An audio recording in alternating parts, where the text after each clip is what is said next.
Heart disease and diabetes, two conditions that you may think rob years from your life, but brand new research shows that one specific diet could, in fact, help you live longer.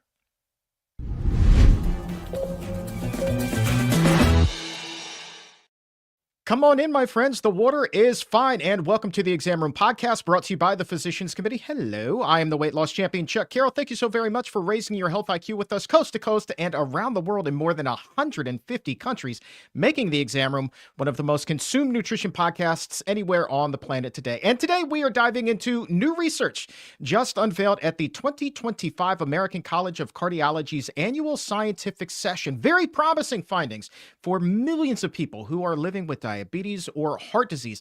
Findings that in fact show that it is still possible to live a long and healthy life.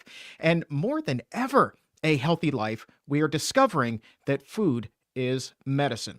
So what diet are we talking about? Well, for that, we welcome our friend of the show, author of the Power Foods Diet and president of the Physicians Committee.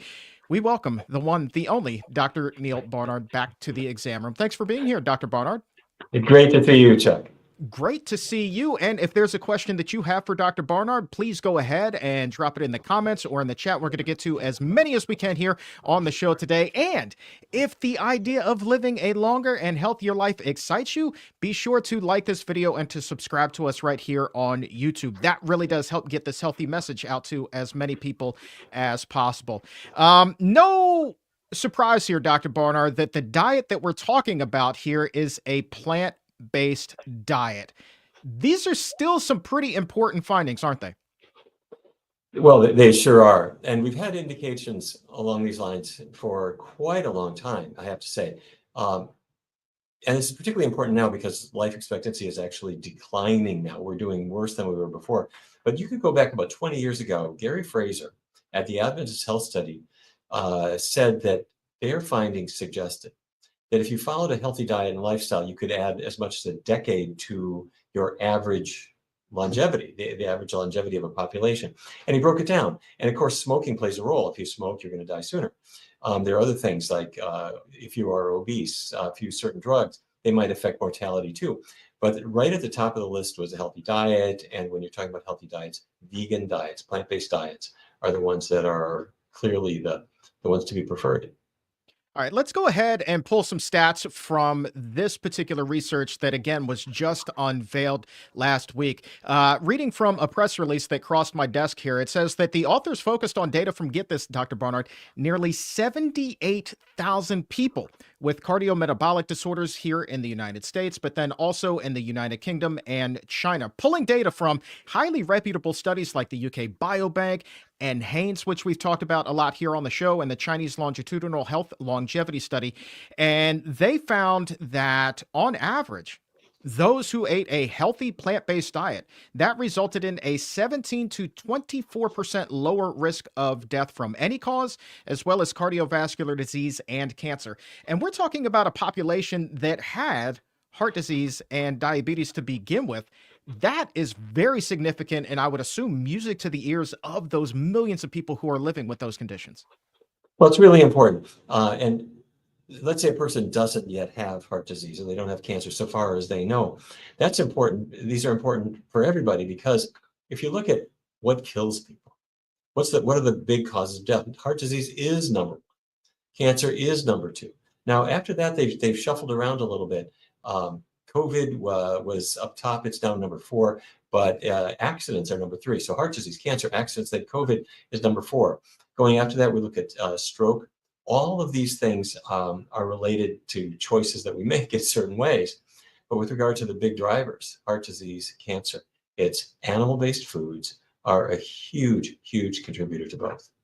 Yep. And just to follow that up with the very next sentence in this same press release says diets that did not adhere to the requirements of a healthy plant-based diet, on the other hand, increased a person's risk of death from any cause, cardiovascular disease, or cancer by 28 to 36%. And that's why I wanted to include food is medicine in the opening of today's show, because my goodness gracious, that is an enormous disparity between that 17 to 24% lower risk.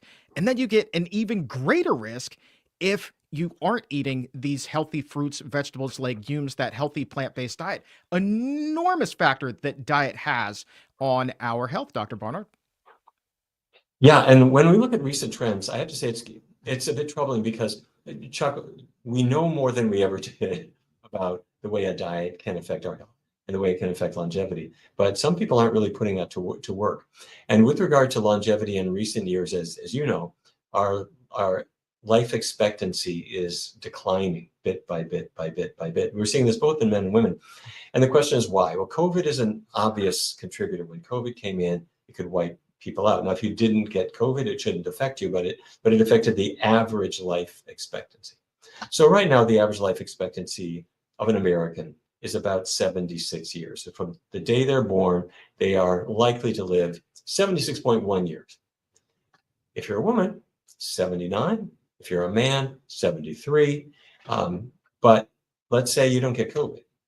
What are the other things that are going to limit it? And the big things that are causing longevity to decline in recent years are heart disease, liver disease, things that relate to what we put on our plate or what we put in our glass. Unbelievable power there. And so let's talk about the what happens to a person's life expectancy with heart disease. I'm not sure that we have the exact number or even if it's been defined yet, but I think it's somewhere in the ballpark of 10 to 12 years of life that's being robbed if you are in fact diagnosed with heart disease. If you have diabetes, we are at a point now where I think that you can live maybe close to that typical lifespan, but then you bring health span into the conversation as well. So even though you're around, you're just not going to be feeling all that great. In all of the years of research that you've been doing, Dr. Barnard, have you ever come across a patient who has been suffering for a long time that hasn't at least seen some level of improvement when they've cleaned up their diet? Oh, without question. And it's often particularly dramatic when people have not been doing well and then they put diet to work and they do beautifully. We were just talking with a patient the end of last week who had out of control diabetes. When I say out of control, I mean very high hemoglobin A1C. Joined a research study that we're doing, and the A1C dropped 2 or 3 points within just a matter of weeks. And what this particular individual described, and what we hear so often, is that not only was that person astounded, but when the doctor had the lab values, the doctors are astounded because they're not seeing anything that has that degree of impact. So I don't care how long you have had a health issue, now's the time to begin a healthy diet and healthy lifestyle and see what you can do. Because what are you doing? You're avoiding certain exposures. You're avoiding cholesterol. Cholesterol is in animal products, it's not in plants. You're avoiding animal fat. That's all good. But you are also adding to your diet the healthy antioxidants that knock out the free radicals that are going to hurt you. The other factors that help boost your immunity as well. So all of these things work together. A lot of people, believe it or not, from your home state of North Dakota in the chat today, including TG and Crystal. TG says there, where he is in rural North Dakota, nobody dies in their 80s anymore. It's primarily 60s and 70s, with the exception of a lot of old people, though, who are 94 and over, including his grandma, who still drives. So I'm not sure what diet grandma is eating, but I would imagine that grandma's eating her fruits and vegetables, Dr. Barnard. Let's hope so. But when we look at the things that really kill people, we a century ago, we started to see that there are certain factors that seem to give you resilience against the things that are going to kill us. And I think we even talked about this when COVID arrived. Back in 1918, we got this amazing lesson. Spanish flu was coming in, the influenza virus. So this wasn't a food. This was just an infectious virus. You can inhale it and you could die. 50 million people worldwide died of the 1918 pandemic. However, there were certain places where people didn't die. And particularly, there was a seminary in Minnesota. And they had 120 people living there. 90% of them got the flu, just like everybody was getting the flu, except that it was mild. It wasn't fatal. It came, it went, and nobody died. And the question was, why? So researchers descend on the place and they say, what are you doing? Well, it turned out it was a Seventh-day Adventist place. Okay, so what does that mean? That means There are some diet rules. Well, what are the diet rules? Well, you should avoid animal products. Oh, okay, there you go. So we've seen this over and over again, that when people have, for whatever reason, adopted a plant-based diet, whether it's their culture, whether it's a choice, whatever it is, they get a certain amount of resilience in the face of infection. Don't get me wrong. You still could get COVID.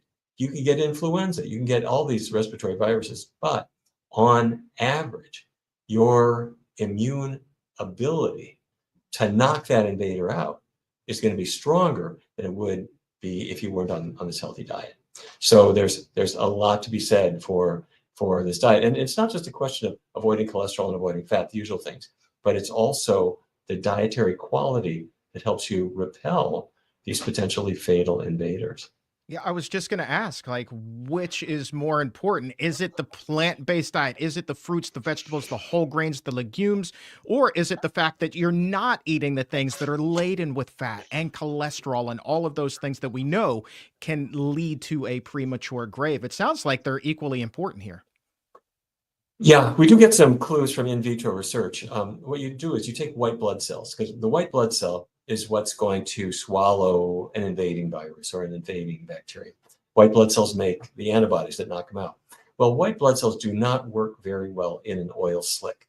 Researchers have found that when you add lipid, you add fat to a culture, you discover that the white blood cells lose some of their immune strength. And this can be not just against an invader like a virus, but also against a cancer cell. Your white blood cells are looking for cancer cells in your body too. They're floating around in your blood. They try to swallow them. They don't. So if you eat a very fatty diet, the white blood cells don't seem to work so well. However, they also need the right kind of nourishment. So your white blood cells do need you to be consuming an antioxidant-rich diet as well. So you could think of your white blood cells as soldiers. They need good rations, and they don't need the bad rations that are going to harm them. All right. I know that we want to be careful about not going into that reductionist mentality and say, well, if you eat 10 pounds of blueberries a day, you're going to live forever. But what are some of the foods that really might be of the most benefit to people? Yeah, no, you are thinking right, because and blueberries are a good starting point, because that deep blue color comes from an antioxidant called anthocyanins. It's a whole group called anthocyanins. Strawberries have a reddish version of it. There are many, many different versions, but blueberries have super famous deep blue anthocyanins. Great. The orange in sweet potato or carrots or cantaloupe, that orange color, as you see it in papaya, you see it in mangoes. That orange color is beta carotene, kind of the granddaddy of all antioxidants. And its cousin that's red is lycopene. So when you eat for color, yeah, it's pretty, tastes great, but those colors are antioxidants. And I hypothesize that it's not just coincidence that brightly colored things are loaded with antioxidants. I am going to suggest that the human retina, and the retinas of other animals, evolved over the millennia to be able to recognize antioxidants, and it is interpreted as orange or red or blue by your brain.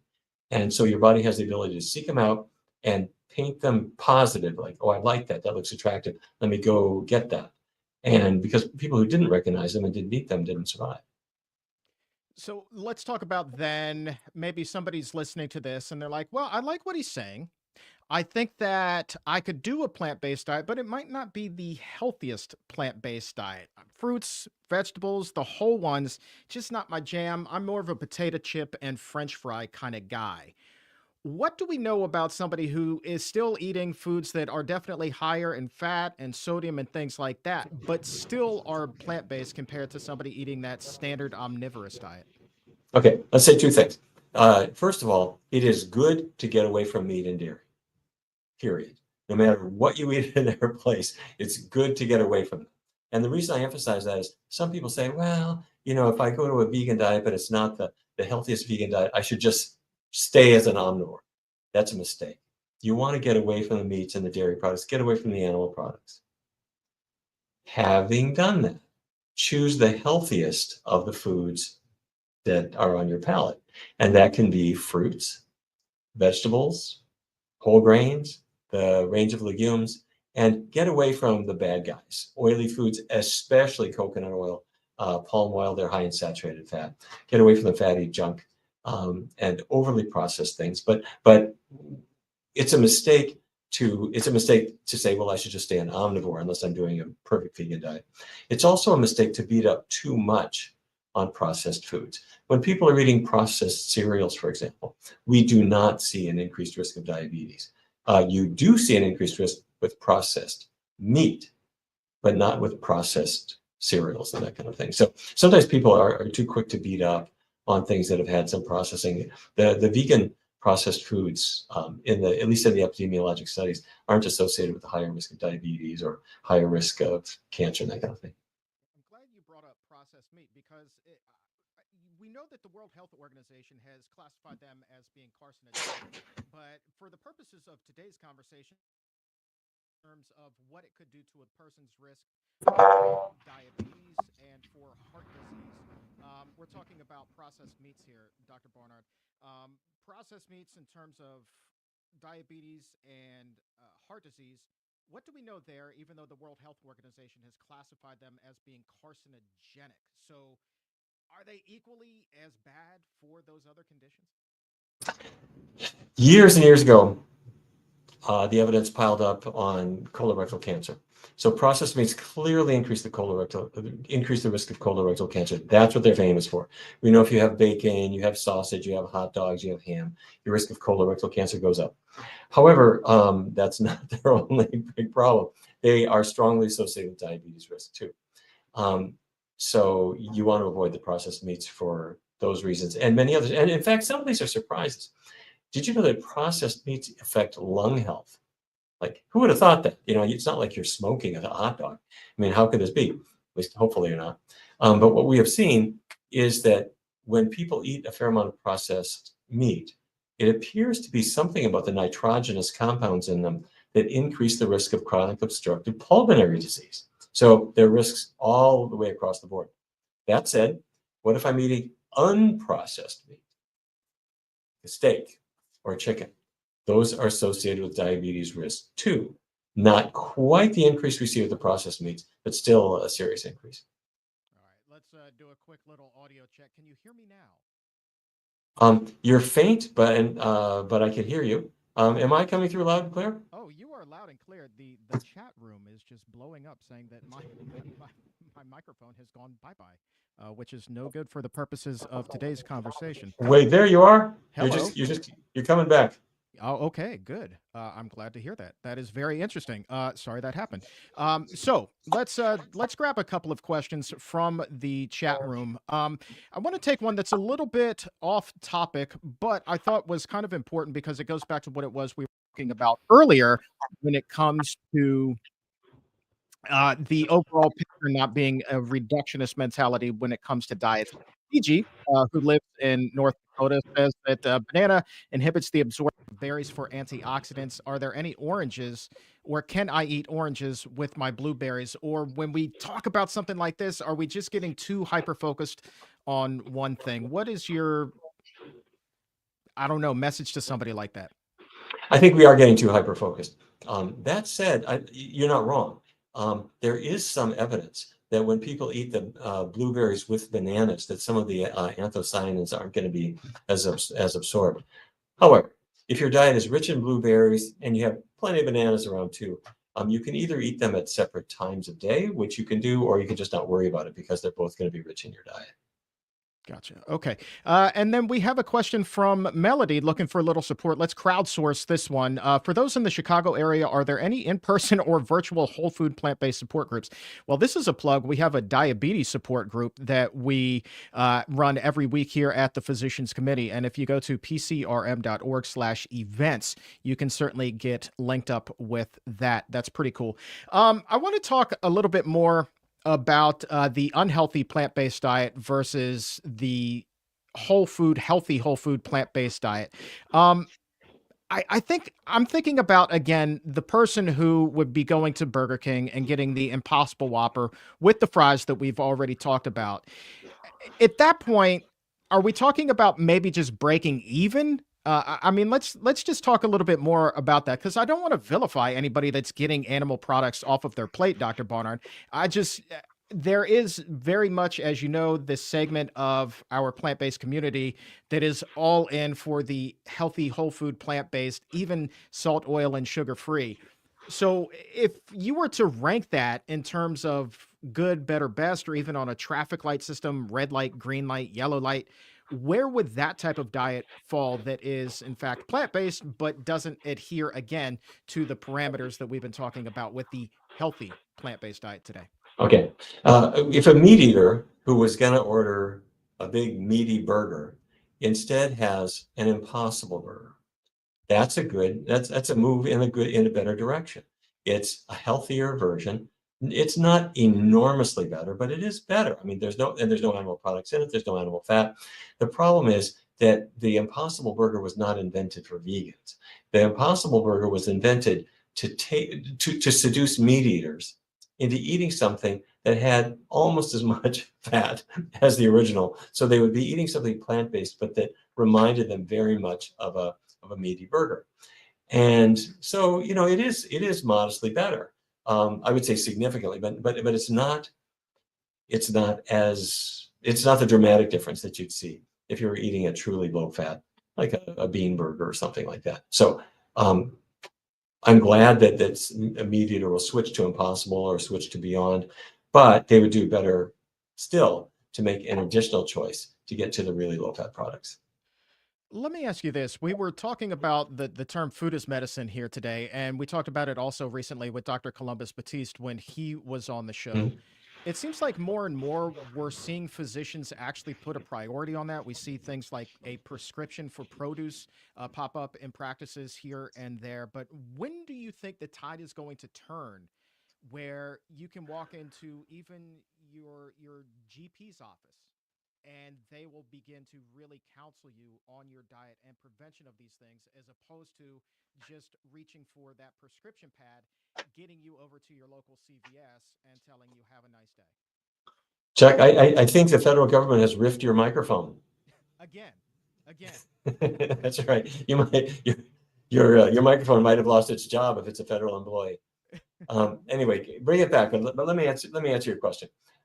You're asking about are we kind of getting towards closer to the tipping point when doctors actually talk with patients about healthy eating? Yeah, I think it's starting, and I've seen it with our diabetes program. You mentioned this earlier in response to the question about the person saying, "I need a support group." We started something as kind of an experiment called the National Diabetes Program, and the reason we started it was that we found when people with diabetes, or frankly, you don't have to have diabetes. Let's say you've got extra weight or high cholesterol. You got a motivation for a change. If you have two things, good information about the diet changes that you need to make, it's fairly simple, but you need a little information, and some consistent support, a group of people to get together with, a group that's going to kind of know that you're not there, a chance to they're going to know it if you don't show up, a chance to be a little bit accountable. So if you have those two things, information and that support, that's the combination that really helps people to make diet changes and to get the results they want to have. Okay, so we started the National Diabetes Program, and we started it on Tuesdays at 12 o'clock Eastern Time. That's 9 o'clock Pacific. That's 11 o'clock Central. Well, people started showing up. And we're still in that same time zone. So you can join us. It's the National Diabetes Program. Look it up. You'll get a link to it, and you can join us. But what's happened is we're now having doctors in practice. And in some of the bigger hospitals, they say every diabetes patient ought to know about this. And part of the reason they do it, part of the reason they refer to us, is that they don't have a support. They may not even have a vegan dietitian on staff. Well, we do. So I'm taking that as a good thing. It means that doctors know that diet changes matter. They know that people need a little bit of support. So we're seeing a lot of referrals now. And by the way, if you're not part of that club, join us at the National Diabetes Program every Tuesday, 12 o'clock Eastern. Okay. I've got my fingers crossed. I see somebody in the chat making a joke that the meat industry is paying for my microphone today. Can you hear me now? Yeah, I got you loud and clear, Chuck. All right. I changed the input over here. Man, what an ordeal. But yeah, it wouldn't, wouldn't that be a thing? Those gremlins from the meat industry, they come again. Just a couple of more things here before we wrap things up. Number one, we have a huge celebration coming up. It is indeed our 40th anniversary here at the Physicians Committee, and we have a big virtual celebration coming up on April the 16th, I do believe. And we're going to take a look back at all of the work that we've done over the past 40 years. So my question to you, Dr. Barnard, is can you believe, I mean, you're the day one OG. Can you believe at everything that we've accomplished in the past 4 decades? Well, I can't quite believe it's been 40 years, but it was April 16th, 1985 that we started this group, and we called it the Physicians Committee for Responsible Medicine because we weren't aiming to be as big as we are now. I kind of thought I'd have 12 or 15 doctors who would help us advise on the issues of the day. I never thought that that we would be running so many research studies, so much advocacy, to have a #1 podcast run by Chuck Carroll. These were all things we didn't envision. But I got to say, I'm glad that they have happened. And I'm glad that we're reaching people. And by the way, some of that goes right to you, Chuck, for reaching people probably louder than we have reached anybody in these 40 years. So thank you for that. Well, I don't know that louder is necessarily the appropriate word given today's microphone issues, but yeah. Well, let's say more impactfully. How about that? There you go. All right. Now let's end with a health question. By the way, if you head over to pcrm.org/events, you can save a spot to join us for that little jubilee on the 16th. Video 1000 nights at 12:32. You get the honor of having the final question of the day. What is suggested if a prior healthy U-turn with a whole food, low fat, minimal oil diet worked for 3 years, and then after that, the weight seemingly started to come back while eating a similarly good diet, but a little bit imperfect. So, yeah, this is actually something that I've heard from a number of people, and I imagine is incredibly frustrating. What advice can you offer there? Okay. Well, the first thing is what the person actually kind of hinted at. They said, "Well, I've kind of cut back. My diet isn't quite what it was before." What I would suggest you do is look back at what worked before and start by just doing that again. The reason I say that is sometimes little deviations make a difference. We see this with smoking. Guy comes into the clinic, 2-pack-a-day smoker, big cough. He says, "Doc, I've got this chronic cough. I'd really like to get better." And the doctor says, "Well, you got to quit smoking." Patient comes back a month later and says, "I did most of what you're talking about, but I still cough. What did you do?" "Well, I quit smoking, except I'm only having about 2 or 3 cigarettes a day. That's it." You say, "Well, try just doing it completely." And when they get rid of that last little bit, they do better. Same with diet. When a person gets away from most of the animal products, but not quite all, or if they start loosening up and bringing them back in, that's when the problems sometimes start to a surprising degree. So go back to where you were, see how you do. And if you never have done this before, just try simple rules.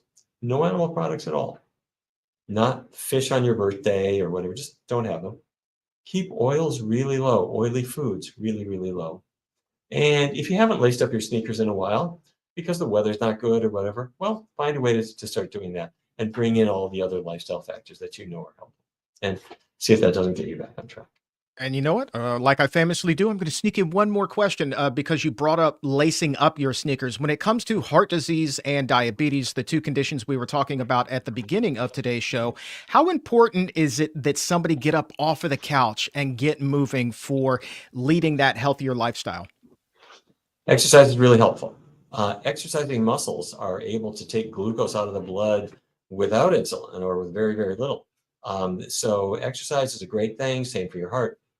That said, what if you're a person where a disability or really excess weight has made physical exercise kind of not in the cards for right now? You could still benefit. In research studies where we have not used exercise, we've specifically asked people not to change their exercise. For scientific reasons, we're zeroing in on diet alone. People still improve. So put the diet to work. Plant-based diet, keep oily foods low, eat the healthy foods. And if you can, lace up your sneakers and start slow. If you haven't exercised very much, okay, start with 15-minute brisk walk. Brisk means I'm not trudging. I'm walking fast enough that my pulses rising a little bit, but not so fast that I cannot speak. Do that 15 minutes 3 times a week. Then the week after that, do it for 20. And the week after that, 25. Work your way up bit by bit by bit. Stay safe. Let your doctor have a look at you and make sure that you're able to exercise. And then just include it in your routine and put these things together and you'll benefit. Absolutely. Amen to that, my friend. I know a lot of people who are able listen to this podcast as they're out taking a walk. So I love the fact that the exam room is contributing to their enjoyment and their overall healthy lifestyle. And listen, if you're also able to join us in Rochester, Minnesota, I'm going to be speaking at the Lotus Health Summit along with Doctors Dean and Aisha Shirzai, our friend Brenda Davis, and a host of others. Dr. Barnard, I know you wish you could be there in person, but I do believe that you're going to be there virtually. So tickets for that are on sale at lotushealthfoundation.org. That's April 17th and the 18th in Rochester, Minnesota, lotushealthfoundation.org, or click that link that is in the show description down below. But Dr. Barnard, thank you for your time today, man. This has been great. Thank you so much, Chuck. Great to be with you today. And I want to thank the crew behind the scenes for making the magic happen. And to you, exam roomies, for putting up with the microphone issues and still raising our health IQs all together. And on behalf of everybody here at the Physicians Committee, I am the weight loss champion, Chuck Carroll. We will talk to you again very soon. But until then, keep it plant-based.